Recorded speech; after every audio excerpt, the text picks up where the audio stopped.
won one, he won one. Let's do the next one. Also, he was holding you in the last fight. He kept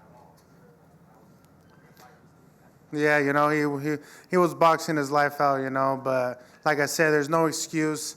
There's no excuse for me besides me not training as hard and putting on this weight. So it was a good victory for him.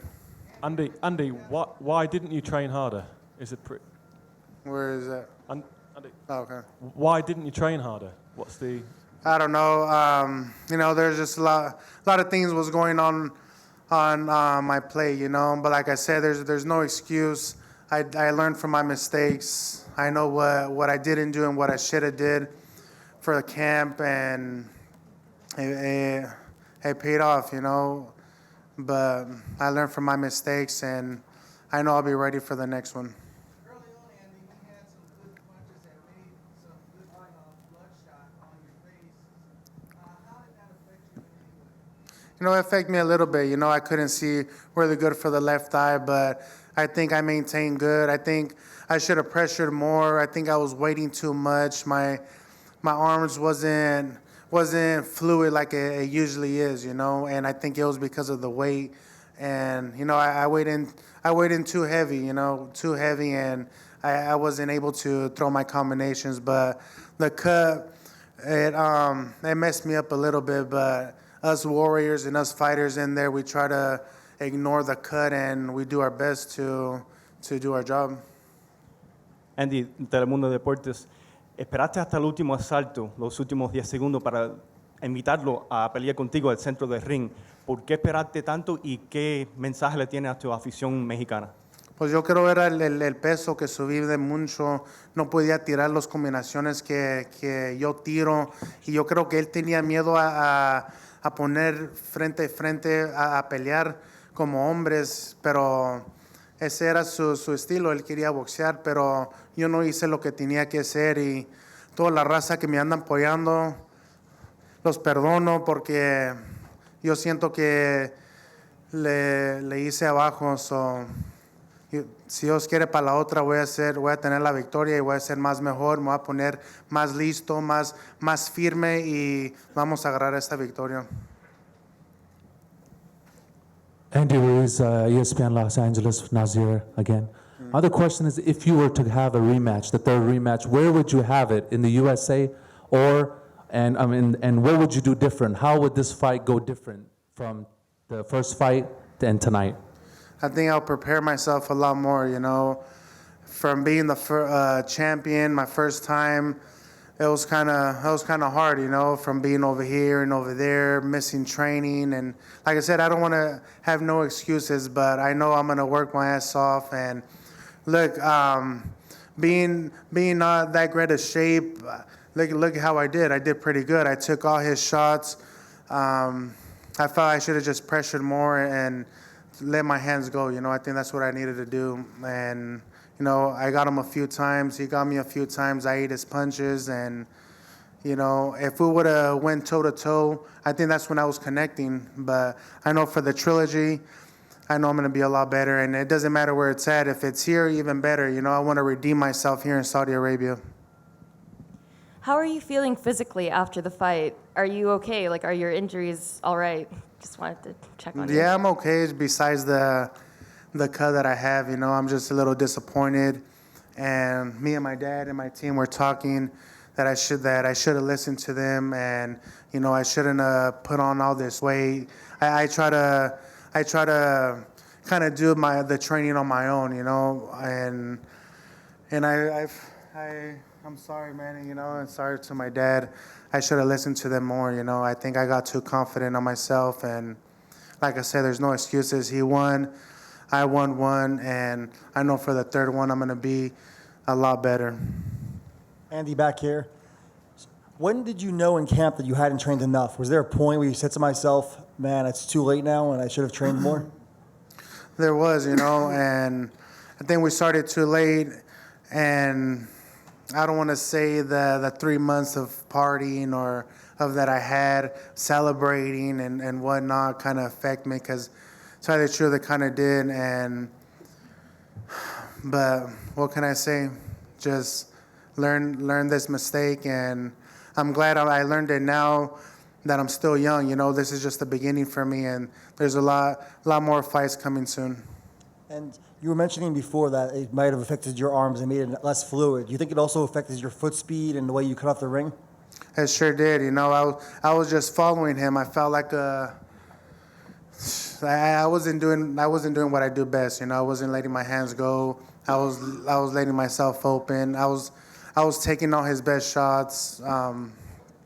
You know, but I know for the next one I'm gonna be a lot better. What would I do different? Listen to my coach and listen to my dad, and you know, be more concentrated in the fight. You know, take it more serious. Like I said, I think you know, there's no excuse. Just train harder and take it more serious. There's a lot of responsibility being a champion of the world. So I think the partying and all the stuff got the best of me. But next time is going to be a lot better. Peter from 5 News, right here. You're talking a lot about what you did wrong. Could you tell us what Anthony did well in the ring? Because he was a different fighter. Out there in New York, obviously you were a different fighter, but he also was a completely different fighter. More control, less risk, but very, very well. I think the only he did good was just move around as much as he can, you know, and when I would let my hands go, I would land, you know, I would land punches, and I think from being overweight, it kind of held me back. It held me back. I think I was just looking for 1-2 punches instead of the usually that I am throwing 4 or 5 punches. And I think that's what got the best of me. But, you know, he did a good job. He got me with a lot of different jabs, and It was more you than his performance? Because this is the feeling I like. he did a good performance. You know, he did what he had to do. He boxed me around. He ran around. And, you know, he just boxed me. And for me being overweight, I couldn't perform the best that I could. So Andy, in terms of looking forward, if the potential third fight doesn't happen straight away, which other heavyweights in the division would you like to challenge? You know, in the heavyweight division, there's a lot of fighters right now, you know, and I just want to rest. I want to talk to my team. I want to think about my career and, you know, just look back what I need to do, you know, and just focus more and, you know, just train harder for this fight, and, you know, don't look past my opponents, and, you know, but I'll fight anybody in the game. I'll fight anybody. I'm not scared of nobody. You know, me and Anthony did a really good job, and like I said, I'm a dangerous fighter to any fighter, you know, so I have a heart of a lion, and I'm going to do my best, either if I'm in my best or not in my best, so, but I wasn't in my best today. Andy,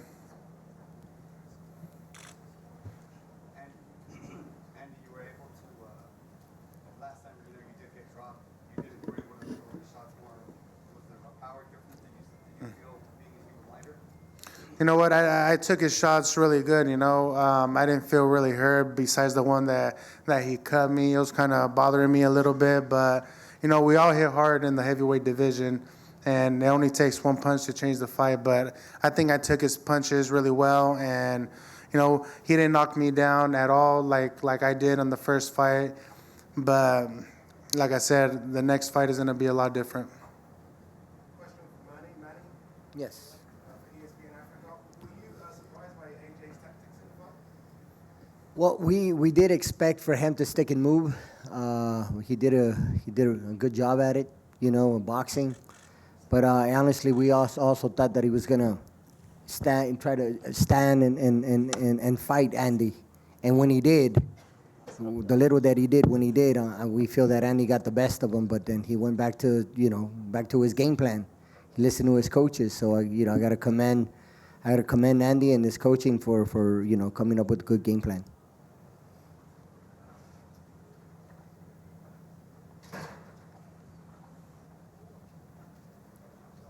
Any more questions?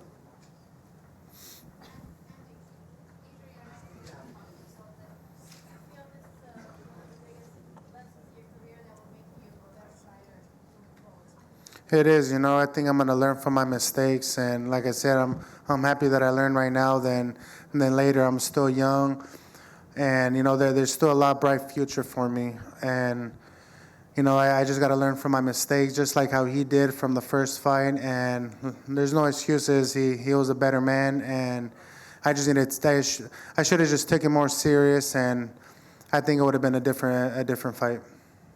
And one more question, Andy. In terms of your short period as a champion, do you feel like you were given the respect that's deserving as a world champion?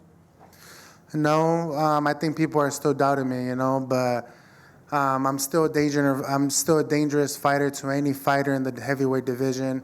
I could take the punches, I could give the punches, and especially being in my 100%, I could dominate anybody in the world. So I think that's what we're going to work on. I think we're going to work harder in the gym, and you know, we're going to prepare ourselves even better, and you know, dedicate myself a lot more.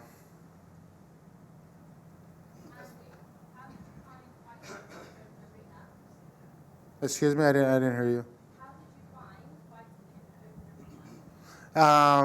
It was the same, you know. I fought over there in LA before in the open arena. It was a little cold. I know it was raining, but you know, there's no excuses for that. We're gladiators. We're warriors. We have to fight in any circumstances. So, but like I said, he was a better man, and I would love to do it again, but in a better shape and just the way that I was on June 1st. Andy, can you tell us, like, if you knew that you hadn't trained how you wanted, how were you feeling when you were walking to the ring, given that you had that in your mind? You know, I felt like I was going to do my best. You know, I was going to do my best. We can't doubt ourselves. You know, once we're in the ring, we have to motivate myself, and, you know, just pray to God that everything's going to be okay, not just for me, but for him too, for us to walk out healthy to our family. And, you know, he was the better man. He won. But like I said, I won one. He won one. I want to do it again. Question for Manny. You know, Andy just apologized to you a few minutes ago. How do you feel about what he said, and at what point in camp did you realize something was wrong? You know, as a coach, you got to be with your fighter 100%. Even when things aren't going well, you know, there's a lot of, obviously, I'm not the first coach, and he's not the first fighter where, you know, situations happen in camp. And I'm there for him 100%, you know, through good and bad, through thick and thin, even when things aren't going so well. I have to apologize to him too, because, you know, this is a team effort. And, you know, when you don't win, it hurts. It always hurts. But, you know, situation is, you got to stick with your fighter.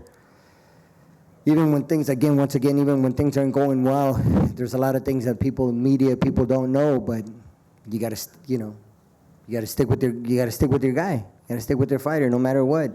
Even now, you know, I'm right here sitting next to him, letting him know that you know, I got his back.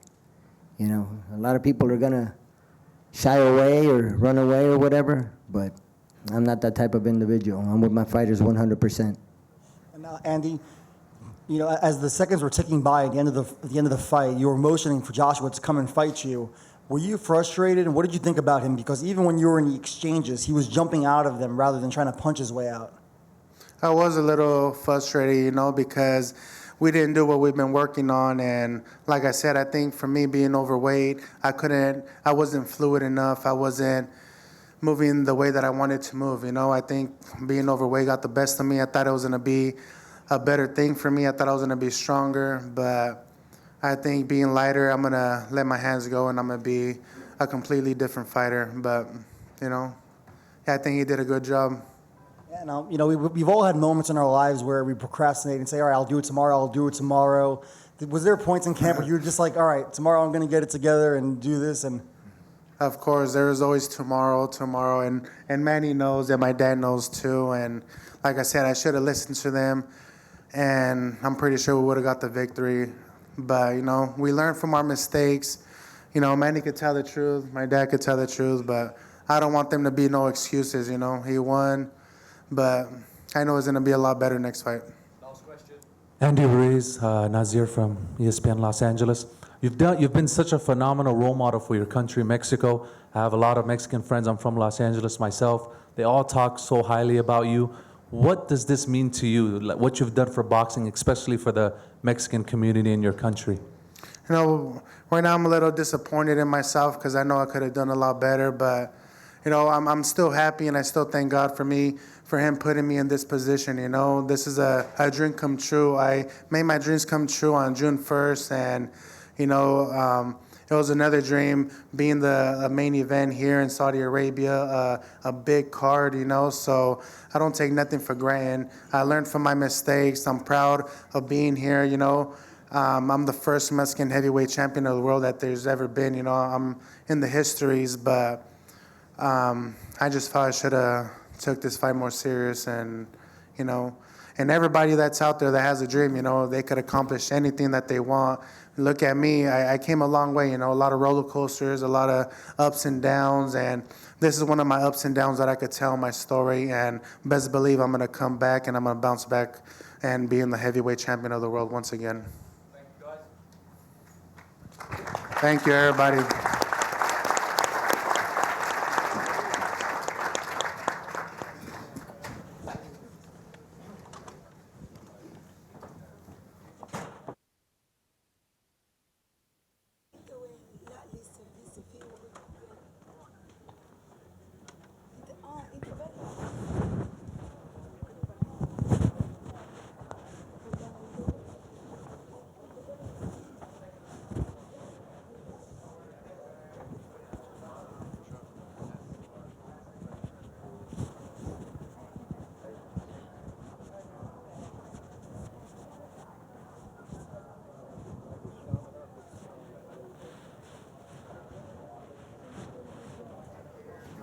Situations like this, you know, my situation with my fighters is like I try to bring out the best in them. I try to get them to be disciplined. I try to get them to work hard. It doesn't always work that way, but unfortunately, you know, for us, it didn't work out this way. You know, we try to hope for the best, but understanding that, you know, you win your fights in the gym. It's no secret. You don't work hard. You don't put in the work the way you should. You have these type of outcomes. But personally, it's difficult for people to understand. But when Thank you, guys. Thank you very much. Cheers.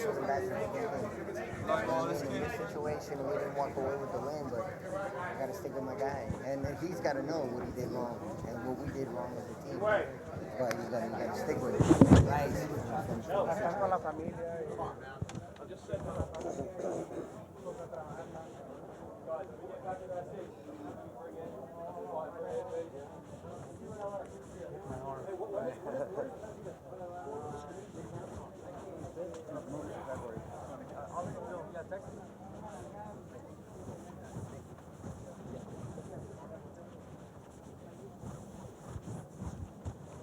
Test, test, test, test, test, test. He knows he's got to train hard. He knows he's got to be disciplined.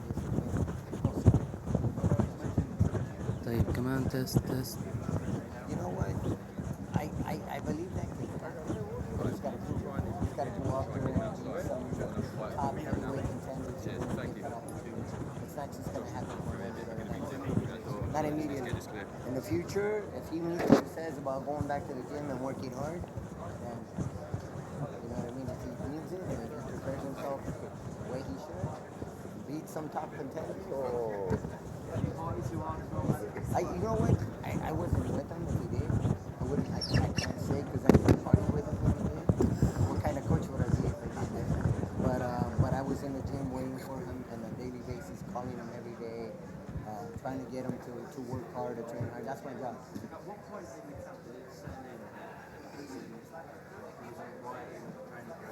You know, there's a lot more that, well, I shouldn't say there's a lot more, but there are a couple things that unfortunately happened during camp that affected him. And it had nothing to do with partying or anything like that. We had to deal with a couple of setbacks, sort of injuries that we had to overcome. But and like we don't want to use that as an excuse. You know, Anthony Joshua fought a great fight. He did he stuck to the game plan. We were hoping that he would open up and you know, stand in the center of the ring and fight Andy. And when he did, you saw what happened. Andy caught him a couple times, but he went back. He listened to his corner. You know, you gotta be coachable. He went back to his corner and said, "Stick to the game plan. Stick and move. Keep boxing, and that's what he did."